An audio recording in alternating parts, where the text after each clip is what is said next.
tentar ser mais rápida agora, porque eu já falei por 1 hora e tem mais uma parte. É que a gente tá muito atrasado, gente, na matéria, então assim, eu não posso ficar picando muito a matéria, porque senão a gente não vai conseguir concluir, e não é justo que vocês não concluam direito. Enfim, vamos falar agora um pouquinho da crise, dos reflexos da crise na Europa. Então, assim, pensa que a Europa tinha passado pela Primeira Guerra e tinha países como a Alemanha que tinha ficado muito quebrado, porque a Alemanha perdeu a guerra. A Alemanha, teve que pagar indenização para os países que venceram a guerra. A Alemanha passou por um período de desemprego muito ferrado, então a Alemanha estava bem quebrada.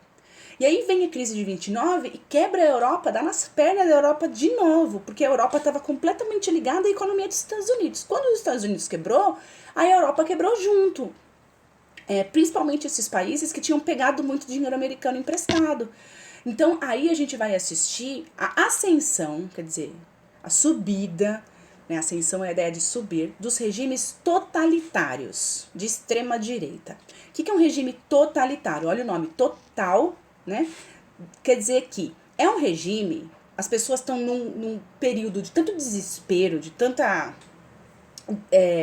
crise, que elas acreditam que para superar essa crise, a melhor coisa a se fazer é dar todo o poder total a um líder. E esse líder vai governar com mão de ferro seus países e vai ter controle total sobre a vida das pessoas. Então vai ser um controle ferrado sobre a sociedade para tentar recuperar a economia desses países, para salvar as suas empresas, para salvar o funcionamento do sistema capitalista e para afastar a sombra do socialismo da Europa.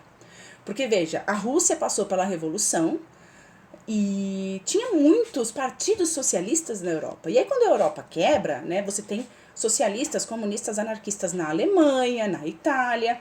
E aí essas ideias começam a circular. E essas ideias geram uma ameaça para quem tem poder e privilégio, porque num país socialista o Estado confisca as empresas, confisca as terras. Então quem é proprietário nesses países tem muito a perder. Então vamos lá. Vamos falar da ascensão, né? A gente vai ter dois. A gente vai ter o fascismo, que nasceu na Itália. E aí nós vamos ter o nazismo alemão. O nazismo é uma forma de fascismo, né? Que nasceu na Alemanha e ele é um pouco mais peculiar do que o fascismo da Itália, pela questão racial. Tá? Então, como é que esses regimes vão crescer? Primeiro que os setores de elite e os setores mais conservadores, porque nem todo mundo que é de elite, às vezes a pessoa não é de elite, mas ela é conservadora, né? Ela acha que o mundo tem que ser conservado do jeito que ela é. Então, essas pessoas na Europa morriam de medo do socialismo, morriam de medo de que a Revolução Soviética chegasse na Europa. E essas pessoas também estão muito inseguras com o liberalismo, né, com as práticas capitalistas e com a democracia. Porque, olha, os Estados Unidos era o exemplo de democracia e de liberalismo econômico e eles quebraram. Então, talvez esse não seja a melhor maneira de viver. Então, elas vão permitir que esses líderes assumam todo o controle absoluto do Estado e da sociedade em nome de salvar os países e salvar as economias dos países. Então, a gente tem aí o símbolo do nazismo, que é essa águia com a suástica, e o símbolo do fascismo italiano. Então, o fascismo italiano ele é mais antigo. Eu vou começar por ele. Eu coloquei uma fotinho aí, porque o Hitler e o Mussolini, o Benito Mussolini é o líder, né, fascista italiano, e o Hitler é o líder do nazismo na Alemanha. E eles vão virar, gente, BFF. Best Friends Forever. Até o fim da Segunda Guerra. E aí, por isso que eu coloquei esses coraçõezinhos, tá? O coraçãozinho é liberdade poética minha, tá? Mas eles viram muito amiguinhos, tem muita foto dele na internet, aí vocês vão achar. O Hitler visita o Mussolini na Itália, o Mussolini vai visitar o Hitler, aí eles desfilam nos carros, dando tchauzinho. Então você consegue achar muito material. Inclusive eu vou colocar vídeos dos discursos deles pra você assistir. Tanto o Mussolini quanto Hitler, eles se tornam líderes porque eles são ótimos oradores. Eles faziam os discursos e era teatral, era uma performance. Então eu vou colocar para você assistir o Mussolini, e ele é um cara que fazia discurso assim com o peito cheio, chacoalhando o dedo, falava bonito. O Hitler também era cheio de pose e falava. Aí eu vou colocar os discursos. E eles falavam o que as pessoas queriam ouvir. Eles falavam que eles eram um povo injustiçado. E eles falavam que eles mereciam a vingança, a revanche deles, e que eles mereciam ser grandes impérios, grandes países. Então, assim, eles falam para um povo desesperado aquilo que o povo quer ouvir. Tudo isso com um discurso muito bonito, com uma fala muito bonita, com gestos muito interessantes, assim. Então é um espetáculo, praticamente, os discursos desses caras. Eu vou colocar um vídeo e depois vocês podem pesquisar outros se vocês quiserem. E vou colocar também um vídeo do Hitler numa reunião do Partido Nazista, falando mal do marxismo, falando que o marxismo e o comunismo é um câncer que tem que ser retirado da Alemanha. Porque aí vocês param com essa frescura de falar que nazismo é de esquerda, porque eu não sou obrigada, tá? Quem defende o capitalismo, que se vire com o nazismo e com o fascismo. Eu não tô nem aí, vocês que banquem. Eu não vou bancar. Então vai sair da boca do Hitler, tá? Não é da minha boca, da boca do Hitler. Aí você ouve ele falar e não me enche mais o saco com isso. É até bom não estar na escola essa hora, porque eu não sou obrigada a ouvir. Eu só falo e não vou saber o que as pessoas estão falando em troca. Muito bem, vamos começar com o fascismo. Esse aí é o Mussolini, né? Benito Mussolini. Então ele traz para a Itália, né, a solução para os problemas italianos. Então deixa eu falar como ele chegou no poder, porque ele não chegou no poder sendo eleito democraticamente, né? Eu fiz também uma colinha aqui. Bom, os fascistas, eles formam um partido político após a Primeira Guerra, em 1919, e eles estão formando, assim, um sentimento de nacionalismo muito grande, porque a Itália mudou de lado. Lembra que a Itália deixou de apoiar a Alemanha, foi apoiar a Inglaterra e a França, porque a Inglaterra e a França prometeram terras para os italianos, e nem todas as terras que foram prometidas para os italianos foram dadas para eles, então eles se sentem traídos, né? Então ele vai começar a trabalhar nisso para crescer, assim, um sentimento de patriotismo, de somos vítimas desses cruéis países. E isso é uma população italiana frustrada, porque os italianos da Primeira Guerra tinham um exército meio ruim, eles perderam várias batalhas, a Itália perdeu muito dinheiro, também não ganhou tudo que prometeram para ela, então uma população frustrada, tem muita inflação na Itália. Então ele vai trabalhar esse sentimento de nacionalismo para as pessoas ficarem, Itália, Itália, Itália, e ouvir o que ele tem a dizer. Então, o que ele vai implementar? Como é que ele chega ao poder? Para começar, tinha os camisas pretas, né? Que eram os membros do Partido Fascista. E eles funcionavam tipo uma milícia. Tipo, eles saíam para bater nos esquerdistas, para quebrar a sede dos partidos políticos de esquerda, para bater nos militantes de esquerda. E aí o Mussolini tinha medo que a população italiana não levasse eles a sério enquanto um partido político, enquanto eles se comportavam de maneira violenta. Então ele dá uma seguradinha nessa violência para dar uma face mais política mesmo para o partido fascista. E aí eles vão fazer a Marcha sobre Roma, que foi uma grande passeata que o partido fascista fez, que os camisas pretas fizeram, por Roma, que é a capital da Itália, muita gente foi, e aí eles ficaram muito famosos, muito conhecidos na Itália, e começaram a agradar a elite e as pessoas mais conservadoras da Itália. E aí essas pessoas começaram a atazanar o rei, na época a Itália tinha um rei, mas era um rei parlamentar, né? Então ele não governava sozinho, ele tinha um parlamento. Então as pessoas começam a fazer pressão social nesse rei para que ele nomeasse o Mussolini primeiro-ministro da Itália. E ele faz, o rei nomeia, né, o Mussolini. E aí ele começa com medidas muito drásticas. Então ele vai começar a perseguir a oposição, fechar partidos de oposição, dar fim nas pessoas, então tem gente que some. Ele vai fundar a questão do partido único na Europa, então, na Itália só vai ter o partido fascista.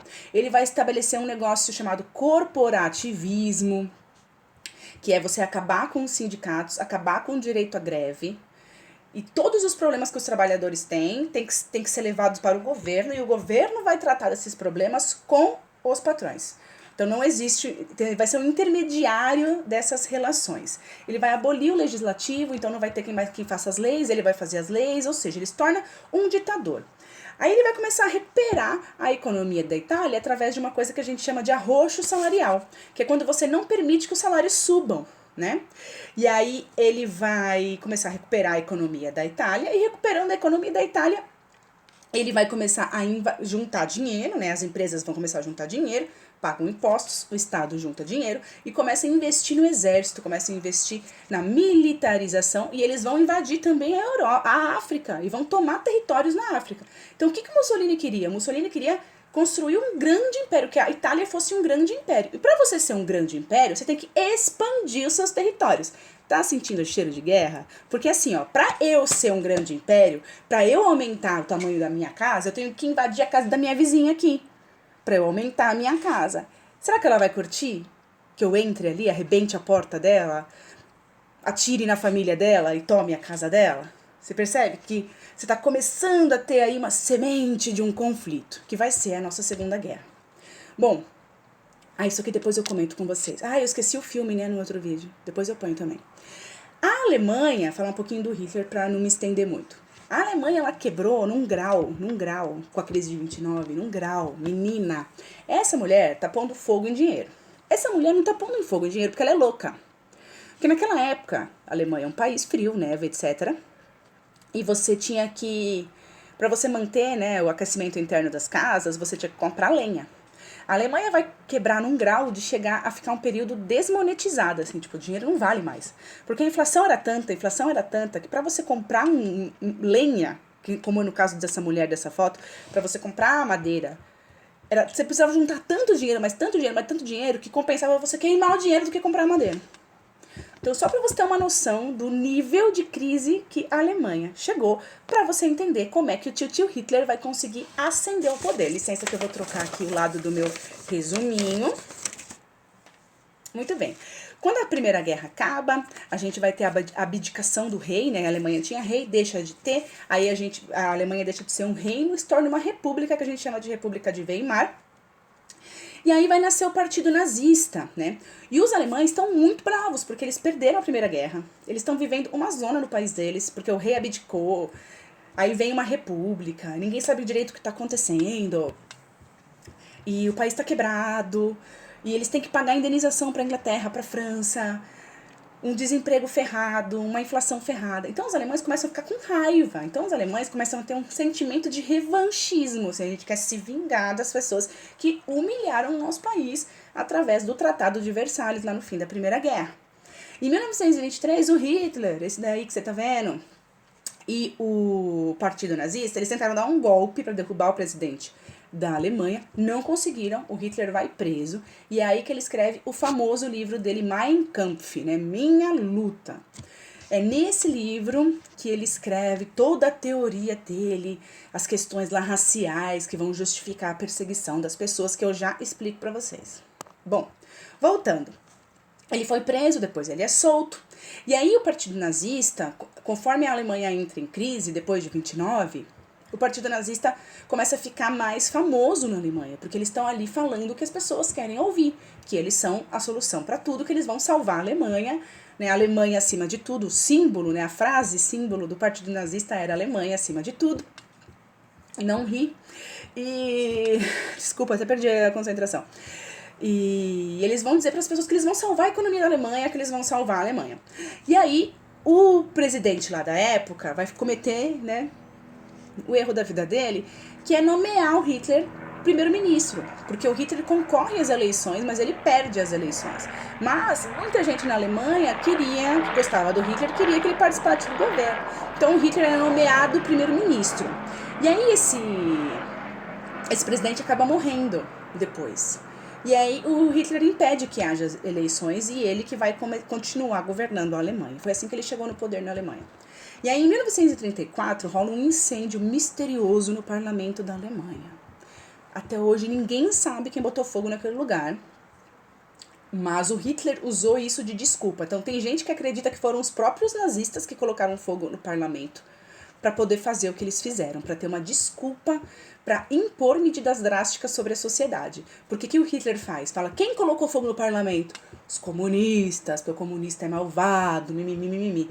Então, a partir daí, ele vai retirar todos os direitos das pessoas, vai fechar todos os partidos políticos. A Alemanha vai ter apenas um partido, que é o Partido Nazista. E aí ele vai começar a fazer coisas, porque até perseguir os comunistas, vocês estão acostumados, né, com esse lance de comunista e tal, porque ainda mais hoje em dia, parece que eu passei a minha adolescência inteira sem ouvir a palavra comunista. E aí a gente entrou agora nos últimos anos numa crise, né? O capitalismo entrou numa crise e voltou a se falar de comunista. Então, vocês estão acostumados com isso. Mas o Hitler ele vai ter uma questão muito peculiar, que é a questão da raça pura ariana. Vamos lá. O que diabos é ser ariano. Então, isso que o Hitler fez, ele não inventou da cabeça dele. Isso que ele fez, ele teve outras fontes, né, que ele tomou a água de outras fontes para bolar as ideias dele. Então começa com esse cidadão com cara de panaca que você tá olhando, que é um francês chamado Arthur de Gobineau. A gente já falou dele o ano passado, porque as ideias desse cara influenciaram o Dom Pedro II aqui no Brasil. Bom, ele vai criar um livro que chama Ensaio sobre a Desigualdade das Raças Humanas. E ele vai defender que existe uma raça que é superior à outra, que é óbvio que é a raça dele. Eu nunca vi nenhum branco falar, eu sou branco, sou inferior. Impressionante, né? Então ele vai chegar à conclusão de que a raça ariana, a raça pura, ariana vem da palavra em sânscrito arya, que significa nobre. Ou seja, a raça pura, a raça nobre, a raça top dos seres humanos, entre os seres humanos, os tops são os brancos, europeus, sem mistura com as raças inferiores, que são os africanos, os semitas. Semita é um povo, é uma etnia que dá origem aos judeus. Por isso que os judeus vão ser mega também perseguidos. Os asiáticos e os árabes. Ou seja, só branco europeu presta, ninguém mais presta. Ok?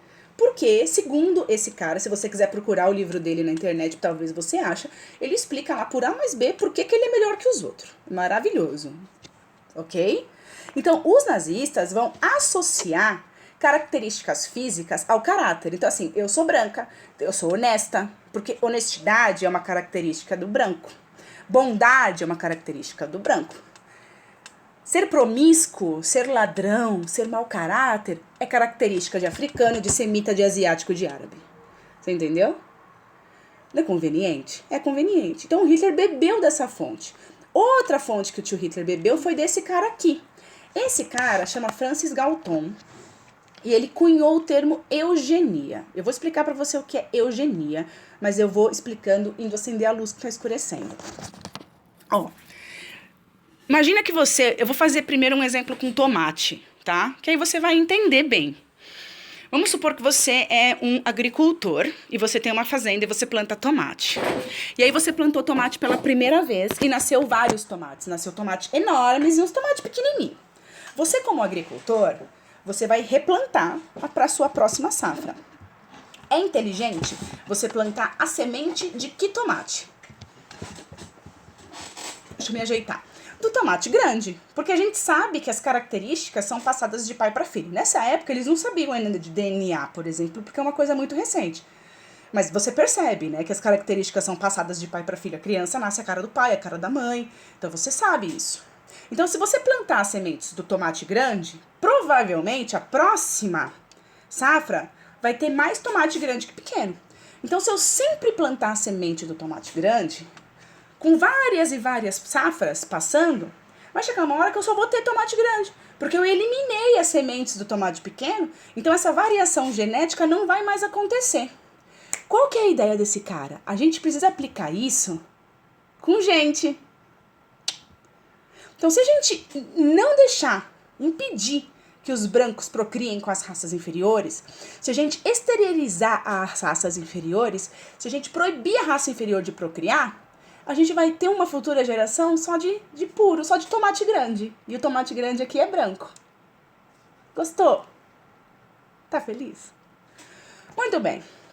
Eu comentei com vocês que isso aqui chegou no Brasil. A gente estudou isso no passado, que Dom Pedro I começou a trazer Dom Pedro II começou a trazer imigrante europeu para branquear a população brasileira, com base nessas teorias. Porque o cara veio aqui pro Brasil e falou, mano, só tem preto aqui nesse país. Esse país tá fadado ao fracasso. E esse quadro aqui eu mostrei pra vocês no ano passado também. Que tem essa mulher negra, ela tá agradecendo aos céus.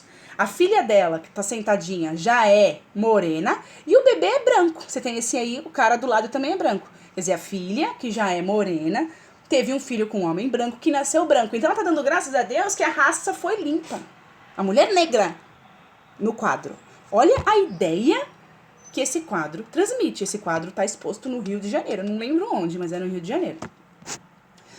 Esse daqui, o Hans Gunther, é o cientista, e eu vou falar cientista entre aspas, porque não é isso, em ciência mesmo, em termos genéticos, nós não somos de raças diferentes, nós somos da mesma espécie, temos características físicas diferentes, mas esse cara, ele meio que fez a ciência nazista. Ele vai criar o livrinho do passo a passo nazista pro Hitler né, com base nas ideias do Hitler, do que é ser ariano.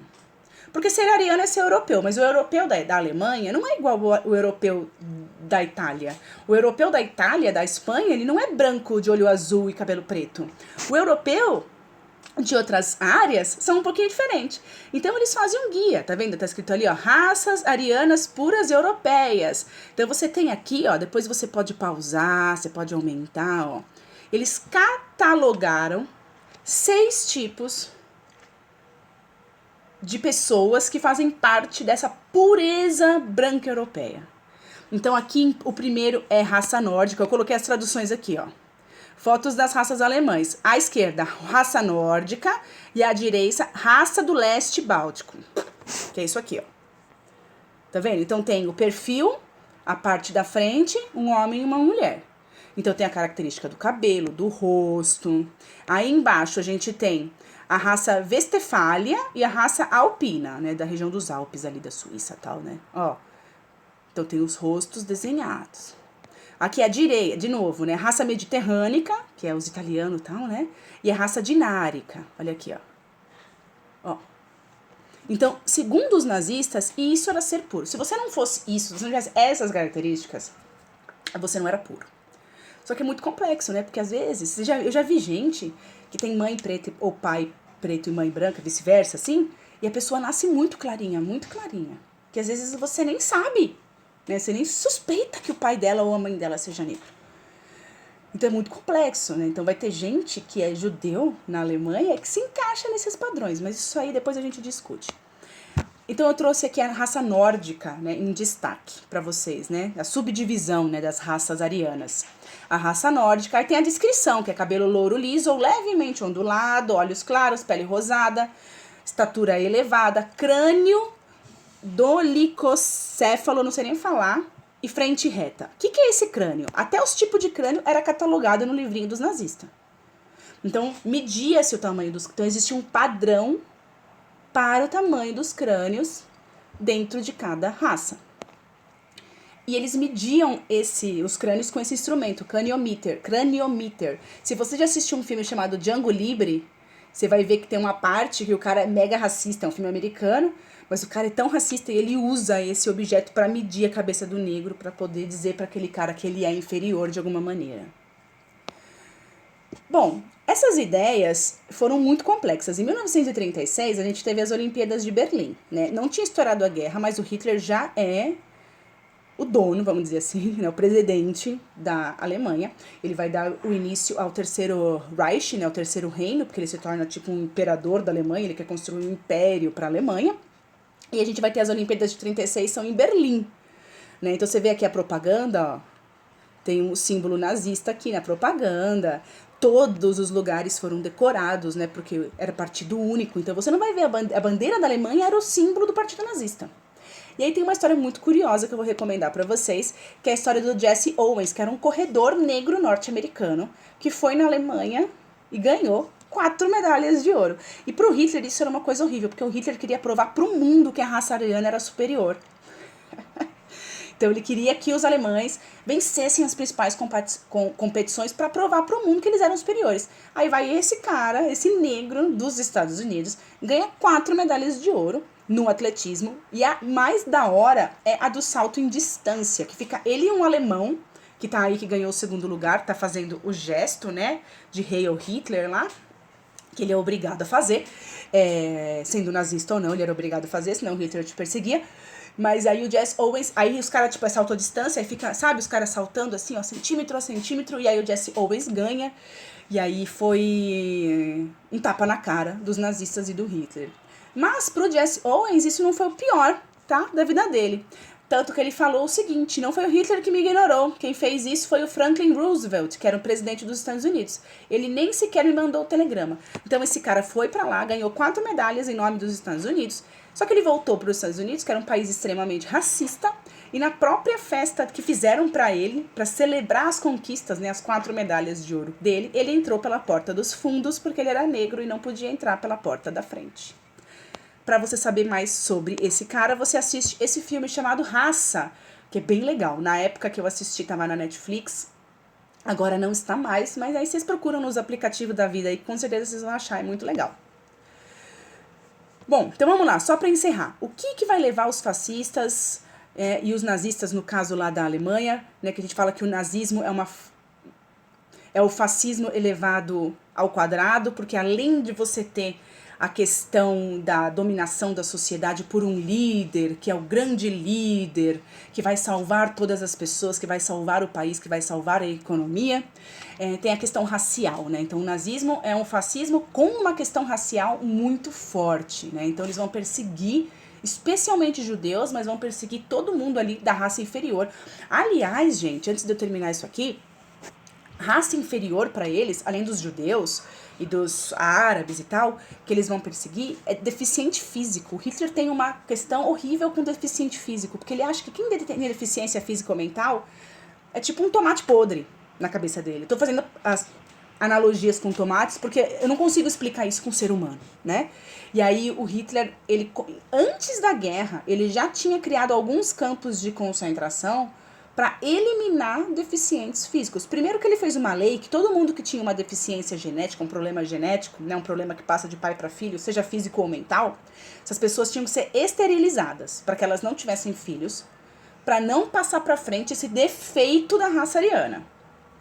Depois ele vai começar a coletar essas pessoas e matar essas pessoas, eliminar essas pessoas. Então o Estado alemão matou alemães, nem que fossem brancos, loiros de olhos azuis, mas que tinham alguma deficiência física ou mental. Eles foram eliminados em nome do nazismo, da perfeição da raça. Mas fica meio chato você chegar para a própria população, bater na porta da pessoa e falar, ó, eu vou te levar, vou te matar porque você não presta, porque você é um tomate podre. Então, qual que era a desculpa? O Hitler criou a Gestapo, que era a polícia secreta, a polícia nazista, e aí essa polícia ia na casa das pessoas que tinham um deficiente, e aí batia na porta e falava para a pessoa, nós vamos levar aí seu filho, sei lá eu, pessoa aí da sua família que tem uma deficiência, porque o Estado criou um hospital para cuidar dessas pessoas. Então a gente vai cuidar dessas pessoas nesse hospital. Que na verdade era um campo de concentração, era um lugar onde essas pessoas eram sistematicamente eliminadas, elas eram mortas nesses lugares. E aí as pessoas recebiam cartas em casa, e aí a cartinha dizia que infelizmente aquela pessoa tinha vindo a falecer por algum problema X. Então, escondido da sua própria população, o Hitler eliminou deficientes físicos e mentais. Deixa eu ver se eu tô esquecendo mais alguma coisa. Nananã. Acho que por enquanto é isso. Então, como é que os fascismos chegaram ao poder? Não foi por via eleitoral, né? Nem o Hitler, nem o Mussolini foram eleitos. Embora o Partido Fascista e o Partido Nazista, eles estavam crescendo nos seus países. O apoio popular não chegou à metade da população. Então, assim, tinha muita gente que apoiava, mas não era todo mundo. Então, nem todo alemão era nazista, nem todo italiano é fascista. A crise que levou o setor econômico dominante, os industriais, os banqueiros, os grandes comerciantes, vão apoiar tanto ao Hitler quanto ao Mussolini, porque eles vão salvar a economia. Porque os trabalhadores alemães e italianos continuam com uma vida bem modesta. O que foi salvo foi a economia. Quer dizer, as empresas se reergueram. E aí eu vou dar um exemplo para vocês. E eu vou depois colocar também no Google Classroom uma reportagem que fala das empresas que lucraram com o nazismo na Alemanha. A Volkswagen, BMW, Mercedes, Audi. Várias empresas usaram o trabalho forçado dos campos de concentração às suas empresas. E você vai ter, por exemplo, o Deutsche Bank, que é o banco alemão, que confiscou o dinheiro dos judeus, porque eles são inferiores, né? Então eles eram capturados, presos para serem mandados no campo de concentração. O banco alemão tomava tudo que eles tinham e os judeus tinham muito dinheiro. Então, olha só, perseguir a raça inferior também é muito lucrativa, porque você toma tudo que ela tem e recupera e salva a sua economia. Tá? Teve a Bayer, que é uma empresa que hoje faz remédio, que fazia o gás que os alemães usavam para matar as pessoas nos campos de concentração. Enfim, muita gente, muita empresa, muito banco vai ganhar dinheiro com o nazismo e com o fascismo. Depois eu falo um pouquinho das características do fascismo. Ai, tem umas propagandinhas aqui, que tá muito longo, né, gente? Desculpa. Então tem propagandas da Alemanha nazista, tem esse livro que eu recomendo, você acha na internet, Anatomia do Fascismo, para você poder ler, se informar, aprender o que é e não ficar falando besteira na internet, me fazendo passar vergonha. E também teve ditaduras fascistas, né? Governos totalitários fascistas em Portugal com o Salazar e na Espanha com o Francisco Franco. Né? A Espanha passou por uma guerra civil, né? Os fascistas espanhóis venceram e governaram a Espanha por muitos e muitos anos. Muito triste isso. Agora, as características do fascismo eu vou fazer depois um outro e ponho pra vocês, tá? Já vou jogar os vídeos na internet porque já tá tarde. Você me encontra... Cortei essa parte. Vocês me encontram amanhã às 2, tá bom? Assiste a aula.